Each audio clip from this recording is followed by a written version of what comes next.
These are just four of the grown men who have allegedly cheated, skipped birthdays, or turned their marriages into PR stunts.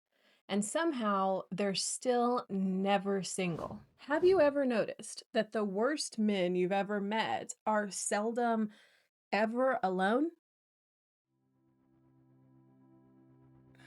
David Harbour just got called out on an entire breakup album. Justin Bieber might have missed his wife's birthday. Offset openly brags about not leaving women better off than he found them. Nick Cannon has, I don't even know how many kids at this point.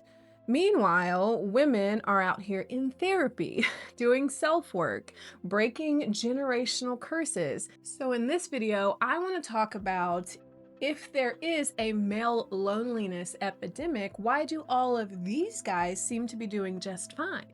What do Lily Allen's divorce album, Sabrina Carpenter literally begging, please, please, please don't embarrass me, and Beyonce singing, I raised that man, I raised his kids, all have in common? And how did we get from Disney princes to this and still call it love? Hi, I'm Andriana, and here I like to overthink all things pop culture, nostalgia, politics, you name it. I am capable of overthinking it, all in this grand desire to just understand the world better and what makes people people.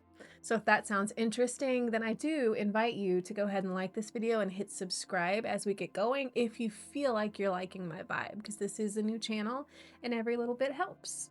I'm not here to rehash celebrity drama. There are a million channels for that are going to do a way better job than me.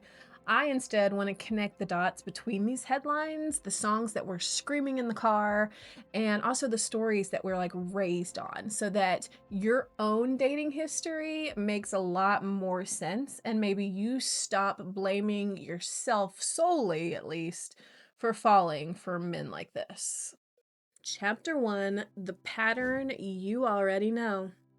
Let's take a quick lap through a recent sampling of some celeb men who, despite ongoing and repeated allegations of them doing the absolute least, somehow they never seem to be alone. Justin Bieber. He allegedly missed his wife's birthday event. David Harbour, freshly immortalized in Lily Allen's breakup album. Then you have Offset, a man who has openly admitted to being unfaithful and then bragged in multiple interviews about doing wild things in relationships.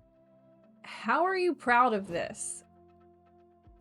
Nick Cannon, he's a classic, right? The father of, I'm just gonna say it, too many kids for one human calendar. Jay-Z, a man so famously unfaithful that his wife, Beyonce, a literal deity, told us in front of an entire world, he only want me when I'm not there.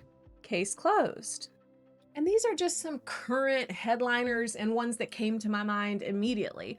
What's wild is that not one of these men seems to have ever struggled to find a partner. Not one. Despite many of them having histories overflowing with chaos, immaturity, egos, and public embarrassment. They're all booked, they're all busy. Someone is apparently showing up to David's sex den. So what's going on? Why do men who put in so little seem to thrive romantically? Individually, it looks like a messy headline, but collectively, it's a sociological pattern, a repeatable formula, a blueprint that keeps repeating and showing up over and over again, and that's why we need to talk about it. Chapter 2. Why these men keep thriving. Let's start with the uncomfy truth. These men aren't thriving because they're good partners. They keep thriving because we were raised to tolerate them. And I know that might sound harsh, but stay with me because this part is important. For a lot of us, especially if you grew up religious, girlhood came with a curriculum and not the fun kind. We were taught to see potential, not behavior, not patterns, not accountability, just potential. He'll change once you settle down. He'll get his act together once you have kids. Don't push him, he'll run. And again, if you grew up religious, you have to throw in, pray for him, don't pressure him. Or even worse, submit and he'll rise to the role. Meanwhile, the man in question is over there emotionally stunted, making decisions like he's still in the ninth grade, and somehow we're the ones expected to be mature enough for two. Women are socialized to be emotional support systems, to hold the relationship together, to absorb the consequences, to adapt, to apologize, to forgive, and to raise a partner who should have raised himself years ago. And we call that love.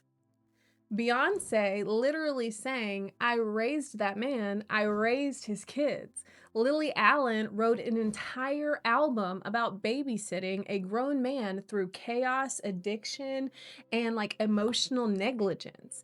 You can watch a good portion of Kanye's marriage completely collapse on Hulu. And Sabrina Carpenter is out here singing and begging, please, please, please don't embarrass me, which is like the new, I know you're a wreck, but can you please just keep it together while we're in public?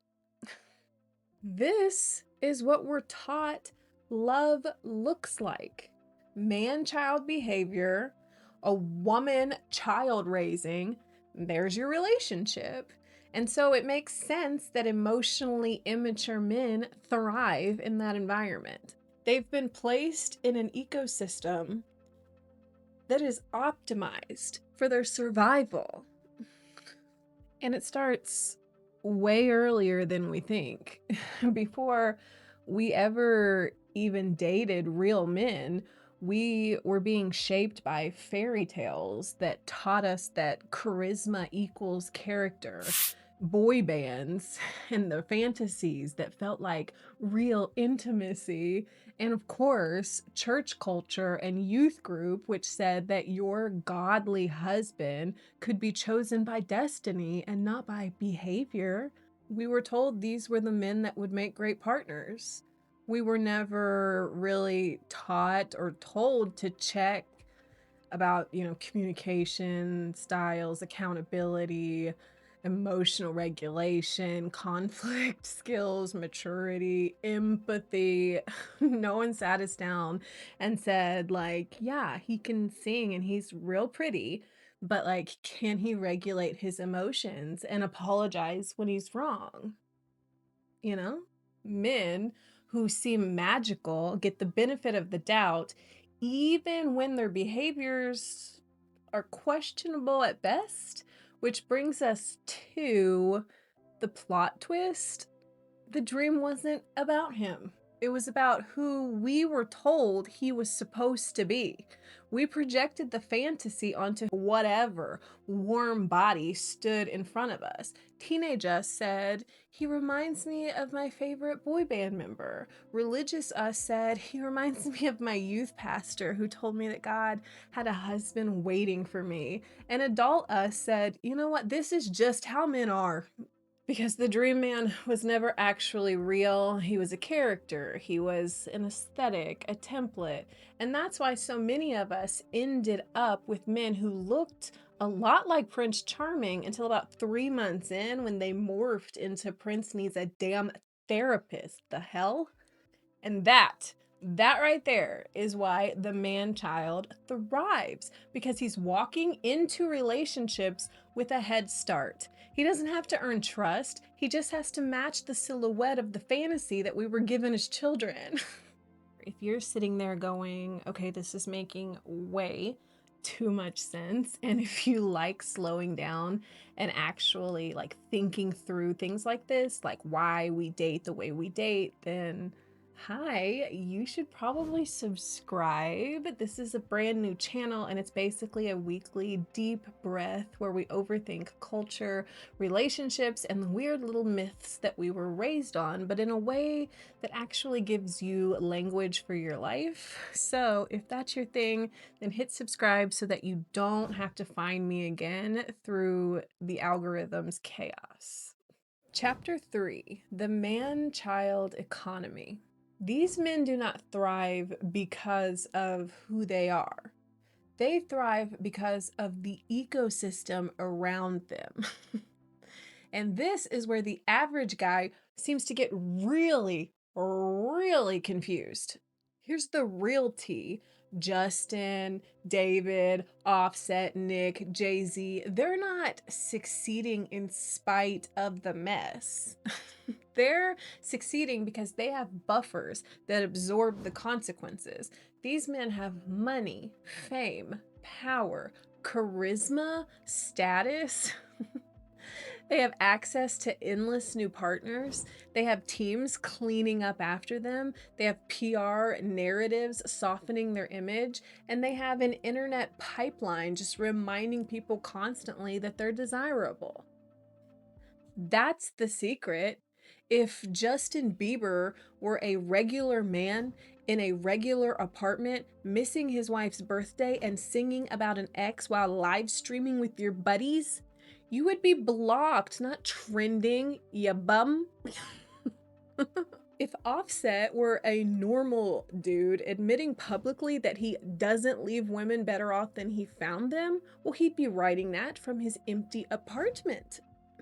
If Nick Cannon were just normal and he had 12 kids with 6 different women, and a lot of them women are not happy, and he didn't have the fame, Mari, Daily. And no, I'm not talking about camera crews in the show. I'm talking about his social worker named Mari, who was like assigned to him specifically because of all of his cases and these child support situations. These men don't succeed romantically because they're lovable. They succeed romantically because their celebrity protects them from their own behavior. It's not romance. It's literally just infrastructure because while these celebrity men can fumble in ways that would end the average person's relationship, the actual data tells us something very different is happening for everyone else. Recent studies and surveys show that Americans are more single than ever, and not because women can't find someone, but because they're opting out. Pew found that 25% of 40-year-olds have never been married. That's the highest number in US history. The share of adults living without a spouse or partners has risen dramatically over the last decade. And the wildest part, women are increasingly saying they don't even want to date right now.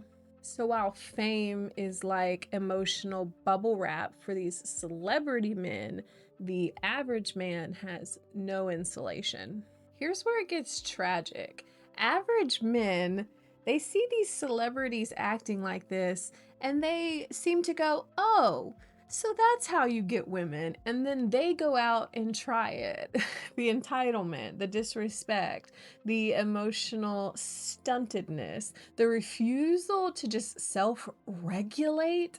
But there's a huge difference. And here it is. It's that Justin Bieber has a $300 million safety net.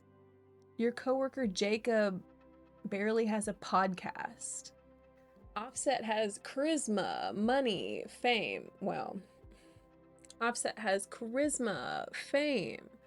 Your ex has like a vape and a dream. Good for him, man, but it's not enough. David Harbour has like celebrity mystique, you know, and your college situationship. He was lucky if he had like 2 hoodies and a PlayStation, girl. Be serious. You can't replicate behavior when you don't have the buffers. And that's the part that like average men seem to like not hear or not want to hear. It's not the behaviors that gets these men partners. It's the buffer that cushions the consequences. In reality, while celebrity men can still act like this and can still end up in relationships by Tuesday, most women today are just not entertaining this type of behavior anymore. Survey after survey shows that most single women under the age of 40 are not actively looking for a relationship.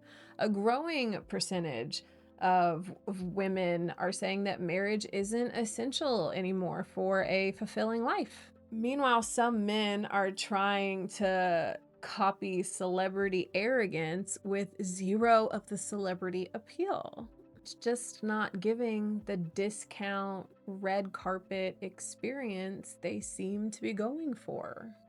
When the average person tries to copy the celebrity man-child formula, there's no safety net, which is why we end up with the so-called male loneliness epidemic. It's not that all men are struggling, but the childish ones without the money, the power, and the charisma are starting to really feel the impact of their choices, it seems. On the other side of the equation, women have changed. Women today have therapy, language for emotional labor, boundaries, financial independence, communication skills, community, self awareness, and Google. Meanwhile, a large chunk of average men have resentment, TikTok clips of Andrew Tate, conspiracy theories, zero accountability, zero tools, and the emotional vocabulary of, say, a toaster. This creates a massive mismatch, and the numbers back this up. We're in the middle of what researchers are literally calling the rise of singleness across the US and globally, where women are dating less, marrying later, or not marrying at all. Men are over there like memorizing phrases like high value woman while like not having a single high value habit to their name. And that's why the average man-child is lonely while the celebrity man-child is thriving, because women have raised the bar. But fame exempts men from having to meet it. We're not seeing a dating crisis. What we're actually seeing is a standards crisis. And the only men able to survive it are the ones propped up by money, power, and PR. At least the only ones able to survive it without doing the work of growth. Chapter 4: The Emotional Labor Trap. If your dating history has ever confused you, then this section is your clarity. The I can fix him storyline didn't come from nowhere. We didn't invent that in the group chat.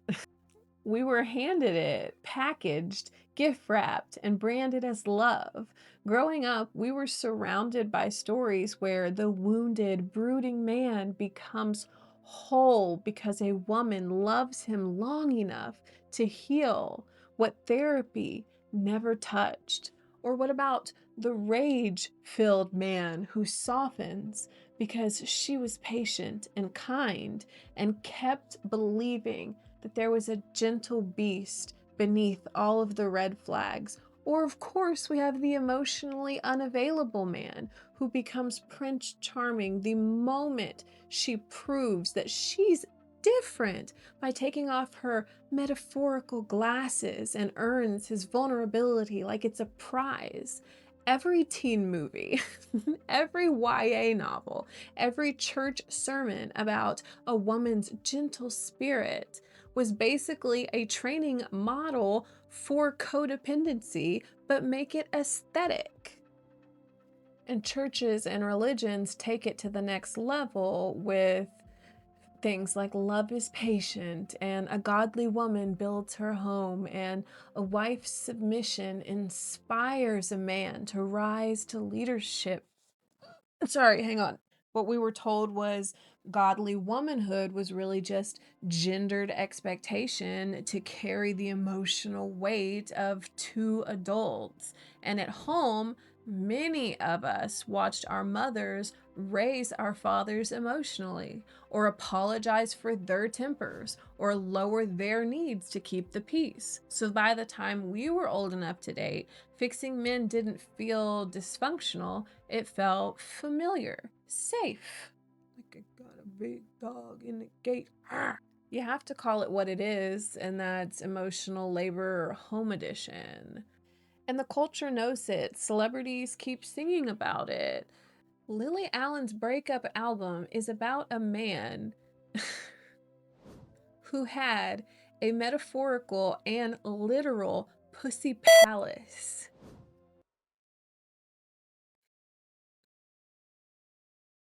Huh? Add in the emotional intelligence of a middle schooler, and then you have a wife who's expected to hold together all of this chaos. Kim Kardashian had this absolutely stunning. Kim Kardashian had to publicly manage a grown man who was spiraling in real time while still trying to be a mother, a businesswoman, and a PR crisis manager. And here's the phenomenon that every divorced woman seems to know. When he remarries, the new wife thinks he's changed. I believe Cardi B put it best recently when she said, "Y'all fucking on my ex now? Damn, bitches must be desperate." Girl, he did not change.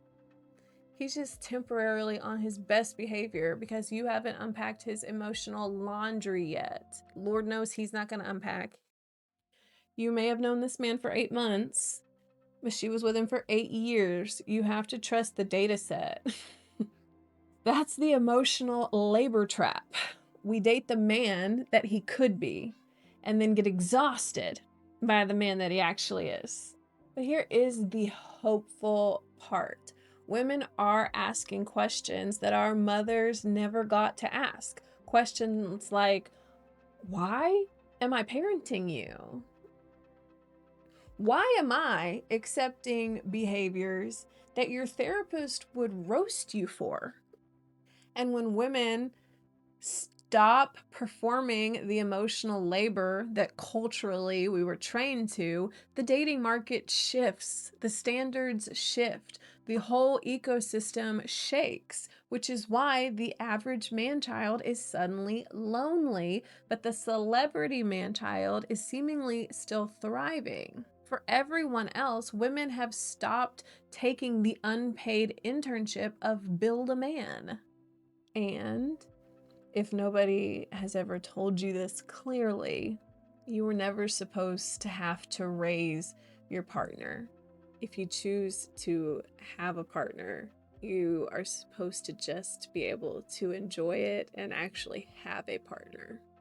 Chapter 5, Why We Fell for Them. Now I want to talk about you and why you fell for men like this in the first place. Because the point of this video isn't, wow, women make terrible choices. The point is you were handed a script, you outgrew it, and a lot of men didn't. Mostly because society and culture still somewhat shields them from having to. But I do want you to hear this clearly. You didn't fall for these men because you're stupid, weak, or broken. You fell for them because the culture has spent years teaching you to see potential instead of patterns, to confuse chaos for chemistry, to mistake emotional labor for intimacy, and to confuse self-abandonment as love. You were given a story that said, if you are good enough, patient enough, forgiving enough, finally, he'll become the person that you see in him. That's not a character flaw, that's conditioning. You unlearned it, or at least you're trying to unlearn it. You're in therapy and group chats, you're watching videos like this, you're finding language for what happened. A lot of men Well, they didn't outgrow the script because the script still works for them. It still rewards them. It still gives them partners validation, sex, admiration, and comfort with almost no incentive to actually change. So, of course, there's this gap. You stepped off the ride, good for you. He stayed on it. That doesn't make you foolish. That makes you awake. And they hate that. They hate that. And the wild thing is that even when the relationship fails, our culture still finds a way to hand women the bill.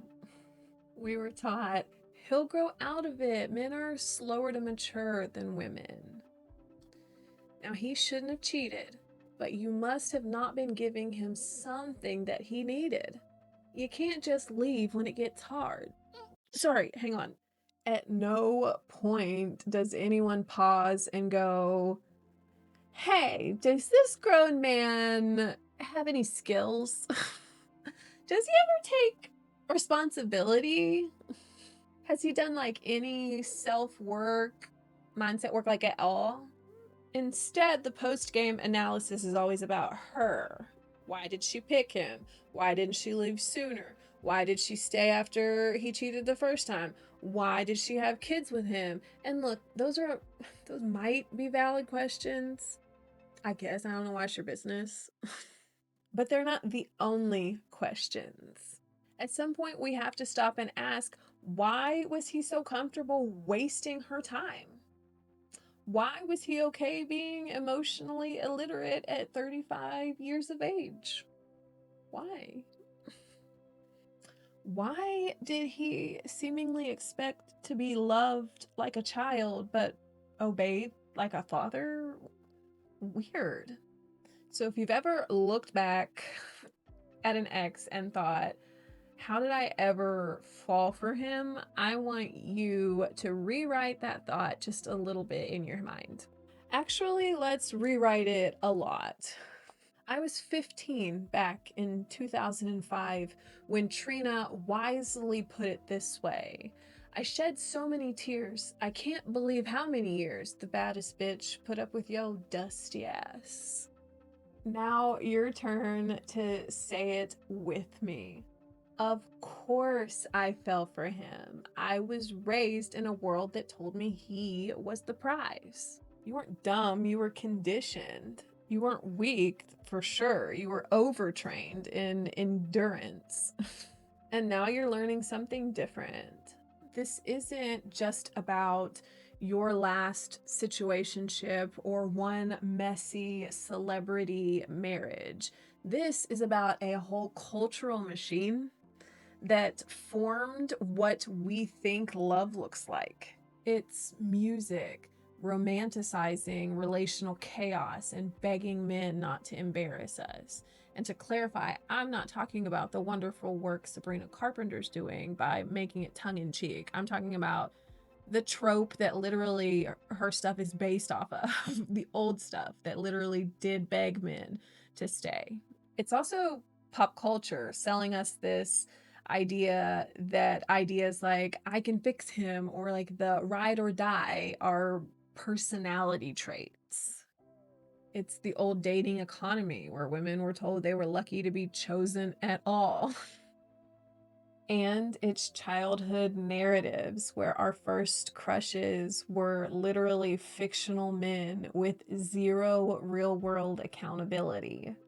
Put it all together, and it's no surprise that so many of us ended up here dating men who were really projects disguised as partners. You know, babysitting these grown adults who marketed themselves as soulmates. Confusing survival tactics with like romance. If this video is doing anything, I hope it's not just dragging a few celebrity husbands, though I do enjoy that part. It is fun. You wanting reciprocity is not you asking for too much. You're not broken for wanting a partner instead of a project. You're not unlovable because you finally stopped accepting unpaid emotional work as your tithe. You fell for them because the world trained you to. You walked away from them because you're finally training yourself. Chapter 6, The Collapse of Prince Charming. And let's talk about why you're not falling for them anymore. A huge and seemingly growing population of women are just done, and that seems to be changing everything. Here's what women want now, and spoiler, it's not complicated. Women want partnership. They want reciprocity, emotional intelligence, stability, gentleness, accountability. Say sorry when you're wrong. And none of those things require a six-pack or a podcasting studio. Women don't want Prince Charming anymore. Turns out he sucks. We want a co-regulator. Someone who's actually in the relationship with them, not just next to them. The modern dream man isn't a hero on horseback. It's a man who can say something like, hey, that thing that I did that hurt you, I won't do that again. Sexy. Whew. Practically witchcraft.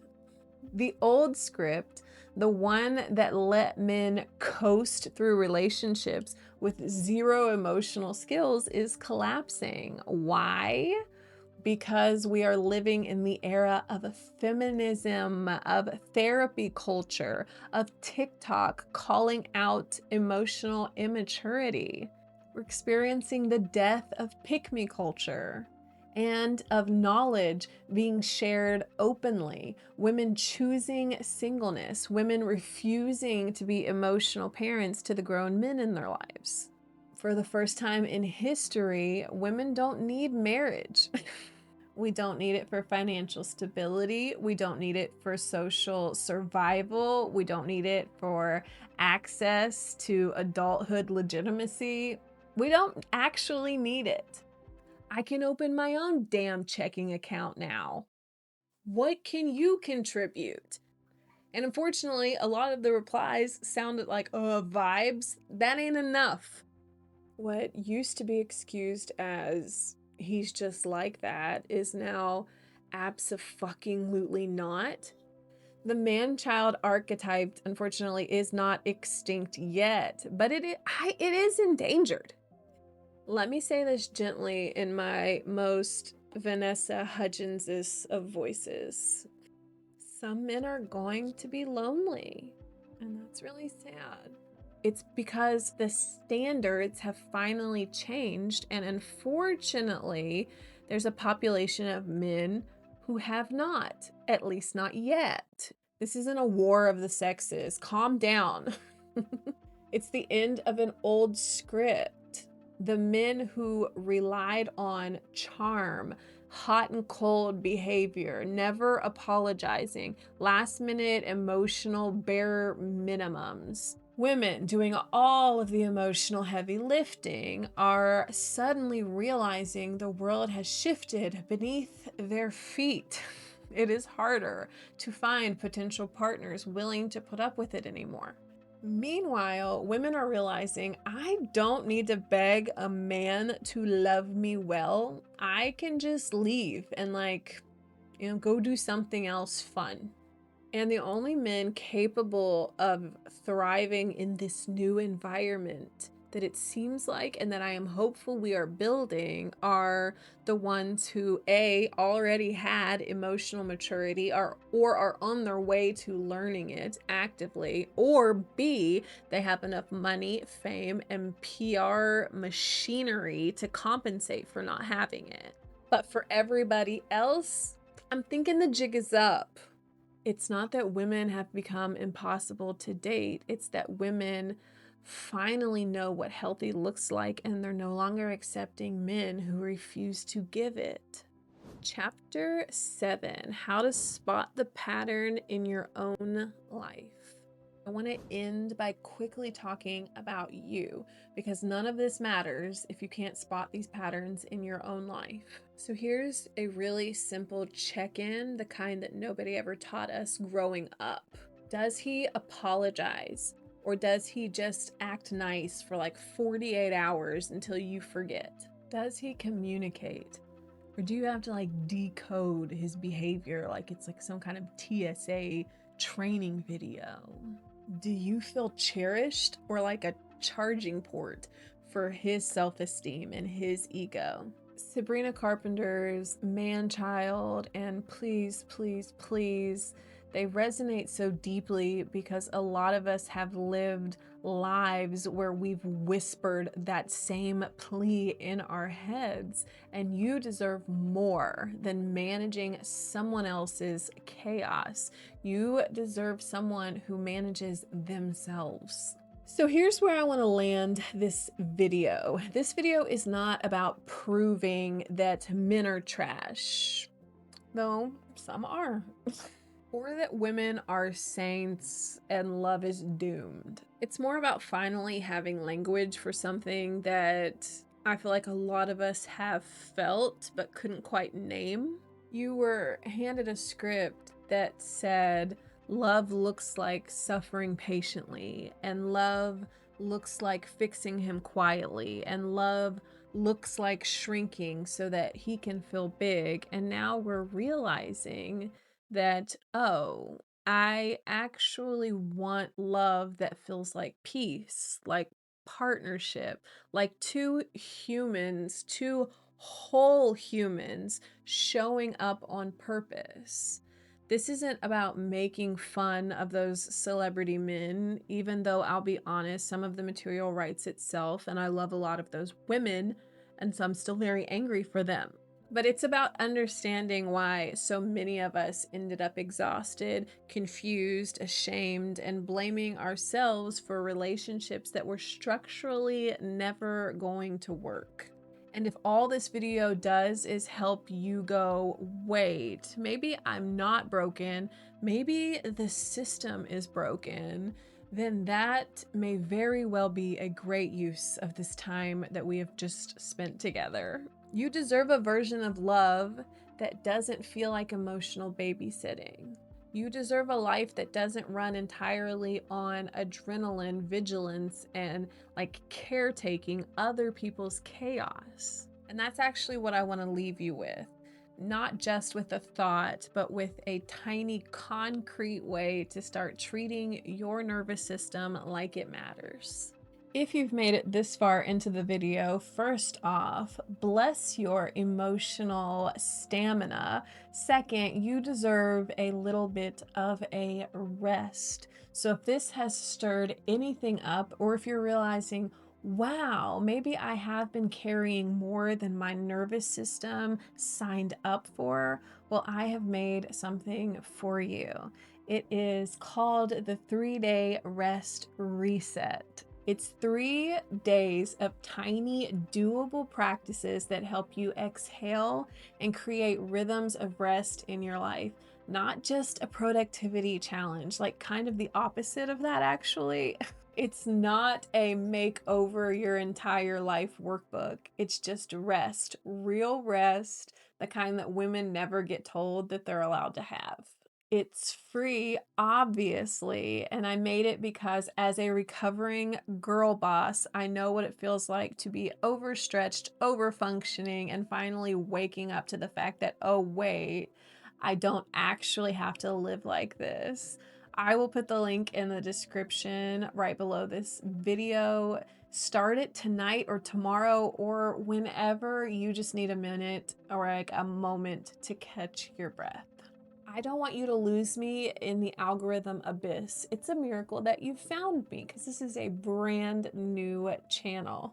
I am a mom. I have children who love Legos and snacks, and they are expensive. So help a mother out. And if you enjoyed the video, then hit the subscribe and also that like button. One final thing, you should go ahead and do something kind for yourself. Like, why don't you go have a nap? You deserve it.